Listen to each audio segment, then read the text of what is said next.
এই আপা, স্কুলে যাবে না? যাব। তাড়াতাড়ি করো। তাড়া দিয়ে পূর্ণা বাড়ির ভেতর চলে গেল। পদ্মজা বাড়ির পেছনের নদীর ঘাটে উদাসীন হয়ে বসে আছে। এই নদীর নাম মাদিনী। জল কানায় কানায় ভরে উঠেছে মাদিনী। জলের একটানা স্রোত বয়ে যায় সাগরের দিকে। উজান থেকে ভেসে আসছে ঘন সবুজ কচুরিপানা। পদ্মজা এই দৃশ্য দেখতে বেশ লাগছে। নিষ্পলক চোখে তাকিয়ে আছে মাদিনীর স্বচ্ছ জলের দিকে। একটা লঞ্চ জল কেটে এগিয়ে যাচ্ছে মাদিনীর বুকের ওপর দিয়ে। লঞ্চ দেখে 1 মাস আগেকার ঘটনা মনে পড়ে গেল তার। সেই রাতে হেমলতা ছুরি ধার দিয়ে নিচে ঘরে চলে যান। পদ্মজা অজানা আশঙ্কায় সেদিন ঘুমাতে পারেনি। চুপচাপ অন্ধকার ঘরে শুয়ে থাকে। শেষ রাতে চোখ লেগে আসে। ভোর হতেই হিমেলের চিৎকারে ঘুম ভেঙে যায়। হিমেল তার ছোট মামা, প্রতিবন্ধী, 1 পা বাঁকিয়ে হাঁটে। খুব সরল মনের মানুষ। বয়স 22 হলেও এখনও শিশুদের মতো আচরণ করে। কথায় কথায় খুব কাঁদে। পদ্মজা ওড়না গায়ে জড়িয়ে দৌড়ে বের হয়। পদ্মজাকে দেখে উত্তেজিত হয়ে পড়ে হিমেল। এই পদ্ম, আপা কই? আপা, আপা! পদ্মজা উৎকণ্ঠা নিয়ে প্রশ্ন করল, কি হয়েছে মামা, এমন করছো কেন? পদ্মজা প্রশ্ন উপেক্ষা করে হিমেল হেমলতাকে ডাকছে, আপা, এই আপা! হেমলতা বাড়ির পিছন থেকে ব্যস্ত পায়ে হেঁটে এলেন। কি হয়েছে? হেমলতাকে দেখে হাউমাউ করে কেঁদে উঠল হিমেল। আপা, ভাইজান খুন হয়েছে। রাতে কে জানি মায়েরা ফেলছে রে আপা। হিমেল কাঁদতে কাঁদতে হাঁটু ভেঙে বসে পড়ল। পদ্মজা তাৎক্ষণিক সন্দিহান চোখে মায়ের দিকে তাকালো। হেমলতাকে দেখে মনে হচ্ছে তিনি চমকে গিয়েছেন, অথচ তার চমকানোর কথা ছিল না। নাকি হিমেলের সামনে অভিনয় করলেন? হেমলতা দ্রুত পায়ে বাড়ি থেকে বেরিয়ে যেতে যেতে বললেন, পূর্ণা প্রেমাকে এদিক ওদিক যেতে দিস না পদ্ম, আমি আসছি। হেমলতার পিছু পিছু খুঁড়িয়ে খুঁড়িয়ে হেঁটে যায় হিমেল। পদ্মজা রাতেই ভেবেছিল এমন ঘটনা ঘটতে পারে। সে তার মাকে সবচেয়ে ভালো জানে, তবুও এখন ভয় হচ্ছে। পুলিশ কি এসেছে? মাকে ধরে নিয়ে যাবে না তো? ভাবতে গিয়ে ধক করে উঠল পদ্মজার বুক। গ্রামের কাছেই শহর, থানা, পুলিশ নিশ্চয়ই চলে এসেছে। পদ্ম ধপ করে বসে পড়ল মাটিতে। সে ঘামছে, নাক মুখ গলা ঘেমে একাকার হয়ে গেছে। খুনের কথা শুনে ভীষণ ভয় পেয়েছে পূর্ণা। আতঙ্কে দম বন্ধ হওয়ার উপক্রম। সে পদ্মজার পাশে এসে হাত চেপে ধরে। পদ্মজা মৃদু কাঁপছে, চোখে ভাসছে। হেমলতাকে পুলিশ শিকল দিয়ে বেঁধে নিয়ে যাচ্ছে। তার খুব কান্না পাচ্ছে। সময় নষ্ট না করে তড়িঘড়ি করে মাথায় ওড়না আঁচল টেনে নিয়ে পূর্ণার উদ্দেশ্যে বলল, প্রেমাকে দেখে রাখিস। বাড়ি ভর্তি মানুষ, মানুষ আসছে ঠেলে ঠুলে। হেমলতা হানিফের লাশের সামনে গিয়ে দাঁড়ালেন। ঠিক সেই মুহূর্তে ফর্সা রঙের 2জন মহিলা ঝাঁপিয়ে পড়ল তার উপরে। আকস্মিক আক্রমণে অপ্রস্তুত হয়ে পড়েন হেমলতা। খেয়াল করে দেখেন মহিলা 2জন তার মা আর বোন। তারা হাউমাউ করে কাঁদছে, কিন্তু হেমলতার তো কান্না পাচ্ছে না। ব্যাপারটা লোকচক্ষু ঠেকছে। একটু কি কান্নার অভিনয় করা উচিত? হানিফের মৃতদেহ দেখে মনে হচ্ছে কেউ ইচ্ছে মতো কুপিয়েছে। হেমলতার দেখে শান্তি লাগছে। এমন শান্তি অনেকদিন পাওয়া হয়নি। পদ্মজাও সেখানে উপস্থিত হয়। হেমলতার নজরে পড়ে। ভীতু চোখে মায়ের চোখের দিকে তাকালো পদ্মজা। হেমলতা ভ্রু কুঞ্চিত করে আবার স্বাভাবিক করে নিলেন। পদ্মজা চোখ ঘুরিয়ে দেখছে পুলিশ এসেছে কিনা। চারিদিকে এত মানুষ। পদ্মজাকে এদিক ওদিক উঁকি দিতে দেখে হেমলতা মেয়ের দিকে তেড়ে যান। চোখ রাঙিয়ে পদ্মজার মাথা ঢেকে দিলেন ওড়না দিয়ে। পদ্মজা দ্রুত ওড়নায় আঁচল মুখ চেপে ধরে গোয়াল ঘরে ঢুকে পড়ে। তার মা চায় না সে কখনো এত মানুষের সামনে থাকুক। হেমলতা ঘাড় ঘুরিয়ে দেখেন পদ্মজা গোয়াল ঘর থেকে উঁকি দিয়ে বাইরের অবস্থা পর্যবেক্ষণ করছে। কিছুক্ষণের মধ্যে পুলিশের দল আসে। সবাইকে জিজ্ঞাসাবাদ করে, হানিফের লাশ নিয়ে যায়। লোকমুখে শোনা যায় হানিফ খুন হয়েছে শেষ রাতে। সকালে লঞ্চ ঘাটে লাশ ভেসে ওঠে। হেমলতাকে পুলিশ নিয়ে যায়নি বলে পদ্মজা স্বস্তি নিঃশ্বাস ছাড়ে। মানুষের ভিড়ও কমে গেছে। হেমলতার মা কাঁদতে কাঁদতে ক্লান্ত হয়ে উঠোনের এক কোণে বসে আছেন। পদ্মজা গুটি পায়ে গোয়াল ঘর থেকে বেরিয়ে আসেন।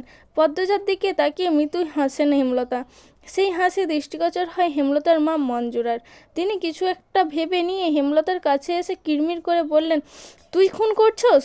সঙ্গে সঙ্গে হেমলতা জবাব দিলেন, তোমার এমন মনে হচ্ছে কেন? হেমলতার কণ্ঠে স্বাভাবিক। পদ্মজা এই প্রশ্ন শুনে ভয় পেয়ে গেছে। যদি নানু পুলিশকে বলে দেয়, পুলিশ তার মাকে নিয়ে যাবে। কাল রাতে তুই আইছিলি হানিফের ঘরে, আমি দেখি নাই? রাগে কাঁপছেন মঞ্জুরা। এসেছি। হেমলতার নির্বিকার স্বীকারোক্তি। কেন মারলি আমার ছেলেরে? তোর কি ক্ষতি করেছে? আসছি বলেই আমি খুন করেছি? এত রাইতে তুই তার কাছে আর কি দরকারে আইবি? আমি তাকে মারতেই যাব কেন? মঞ্জুরা আহত দৃষ্টিতে তাকিয়ে আছেন হেমলতার দিকে। হেমলতার চোখ মুখ শক্ত। নিস্তব্ধতা কাটিয়ে মঞ্জুরা চেঁচিয়ে উঠলেন, পুলিশের কাছে যাবো আমি। পদ্মজা কেঁদে উঠল, অস্পষ্ট কণ্ঠে বলল, নানু এমন করো না। হেমলতা নিচু স্বরে কঠিন করে বললেন, আমার মেয়েদের থেকে আমাকে দূরে সরানোর চেষ্টা করো না আম্মা, ফল খুব খারাপ হবে। পদ্মজার মনে হলো মঞ্জুরা ভয় পেয়ে গেছেন, তার চোখে মুখে ছড়িয়ে পড়েছে শঙ্কা। তিনি সবসময়ই হেমলতাকে ভয় পেয়ে চুপসে থাকেন।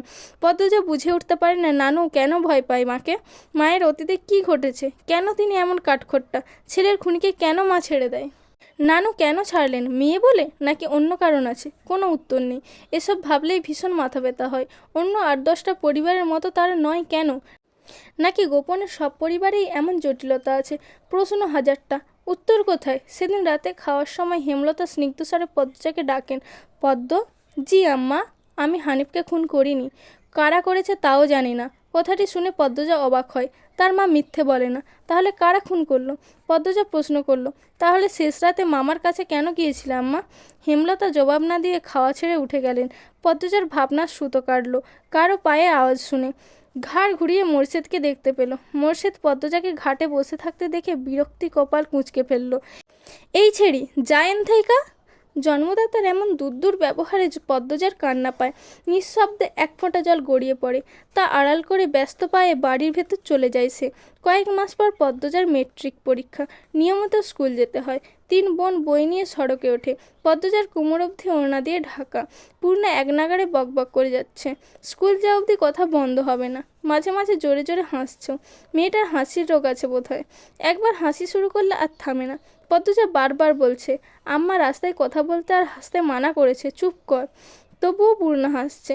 বাড়ির বাইরে এসে সে মুক্ত পাখির মতো আচরণ করে। তাকে দেখে মনে হয় খাঁচা থেকে মুক্ত হয়েছে।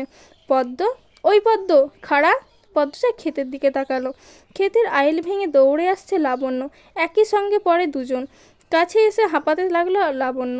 শান্ত হওয়ার পর 4 জন মিলে স্কুলের উদ্দেশ্যে হাঁটা শুরু করে। বাংলা পড়া শিখে এসেছিস? বলল পদ্মজা। তার প্রশ্ন অগ্রাহ্য করে লাবণ্য বলল, আরে ছেড়ি, বাড়ি তো শুদ্ধ ভাষায় কথা কইলে বাইরেও কইতে হইব নাকি? আমি আঞ্চলিক ভাষায় কথা বলতে পারি না। লাবণ্য অসন্তোষ প্রকাশ করল। সে অলন্দপুরের মাতব্বর বাড়ির মেয়ে। তাদের বাড়ির সবাই শিক্ষিত, তবুও তারা আঞ্চলিক ভাষায় কথা বলে, পরিবারের 2-3 জন সদস্য ছাড়া। আর পদ্মজার 14 গোষ্ঠী মূর্খ, 2-3 জন ছাড়া। তবুও এমন ভাব করে আঞ্চলিক ভাষা নাকি পারে না। সত্যি আমি পারি না। ছোট থেকে আম্মা শুদ্ধ ভাষা শিখিয়েছেন, তিনিও এই ভাষাতেই কথা বলেন, তাই শুদ্ধ ভাষা কথা বলতেই আরাম পায়। পূর্ণা তো পারে, আমার চেষ্টা করতে ইচ্ছে হয় না। আচ্ছা বাদ দে। শোন, কাল আমার বাড়িতে নায়ক নায়িকারা আইব। পূর্ণা বিগলিত হয়ে প্রশ্ন করলো, কেন আসবে? কোন নায়ক? শুটিং করতে, ছবির শুটিং। পদ্মজা এসবে কোনো আগ্রহ পাচ্ছে না। পূর্ণ খুবই আগ্রহ বোধ করছে। সপ্তাহে একদিন সুমিদের বাড়িতে গিয়ে সাদা কালো টিভিতে ছায়াছবি দেখে, তাই অভিনয় শিল্পীদের প্রতি তার আগ্রহ আকাশ ছোঁয়া। পূর্ণা গদগদ হয়ে প্রশ্ন ছুড়ল, কোন নায়ক নায়িকা? বলো না লাবণ্য আপা। দাঁড়া মনে করি। পূর্ণা কৌতূহল নিয়ে তাকিয়ে আছে। লাবণ্য চোখ বুজে মনে করার চেষ্টা করলো। এরপর মনে হতেই বলল, লিখন সাহ আর চিত্রা দেবী। তুমি আমার ছবির নায়ক নায়িকা? হ। স্কুলের যাওয়ার পুরোটা পথ লাবণ্য আর পূর্ণার ছায়াছবি নিয়ে আলোচনা করলো। মূল বক্তব্যে ছিল সুদর্শন অভিনেতা লিখন সাহ।